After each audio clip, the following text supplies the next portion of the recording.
Lorsqu'il s'agit d'obéissance et non plus d'enseignement, le croyant peut toujours savoir si oui ou non il obéit à Dieu, en considérant les fruits de son obéissance et en tenant compte de ce qu'il sait de Dieu. Ainsi, Dieu poursuit toujours un but lorsqu'il ordonne. Il n'ordonne rien qui ne soit d'accord avec son caractère et sa parole. Il y a aucun, il y a encore d'autres facteurs de connaissance, mais nous nous étendrons sur ce point plus tard. Revenons au baptême du Saint-Esprit et examinons comment il se fait que le croyant qui est passé par ce baptême se trouve si particulièrement exposé à l'activité du séducteur. Pour que l'ennemi ait prise sur l'homme, il faut qu'il ait un terrain d'action. Et comment cela se peut-il faire lorsque le Saint-Esprit possède le croyant de façon si manifeste? Comment expliquer que le fidèle soit alors si vulnérable aux menées de l'adversaire? Généralement, l'une des raisons, la grande raison, c'est le péché auquel l'homme a cédé des années durant.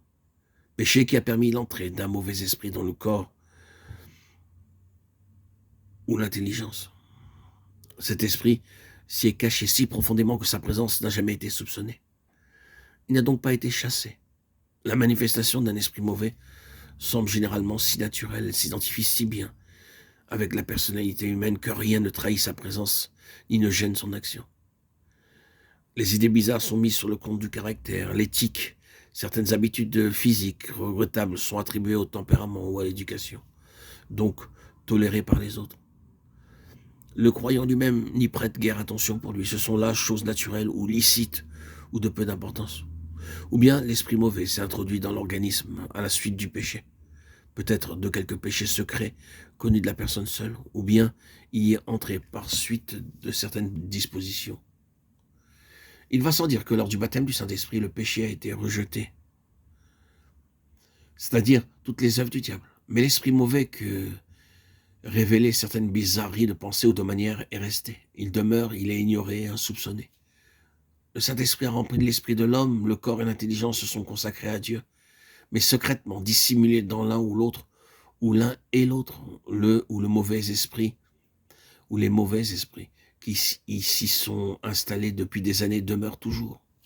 Et maintenant, ils vont agir en contrefaisant l'action du Saint-Esprit. Il en résulte que pour un temps, grâce au baptême de l'Esprit, le cœur est rempli d'amour, l'esprit rempli de lumière et de joie, et la langue libérée pour rendre témoignage. Puis, insidieusement, un esprit de fanatisme se fait jour. Il rampe, s'insinue, s'affirme. Ou bien ce sera un esprit d'orgueil très subtil, ou de contentement de soi, une tendance à se grandir soi-même. Et tout ceci se manifeste en même temps que les purs fruits de l'esprit.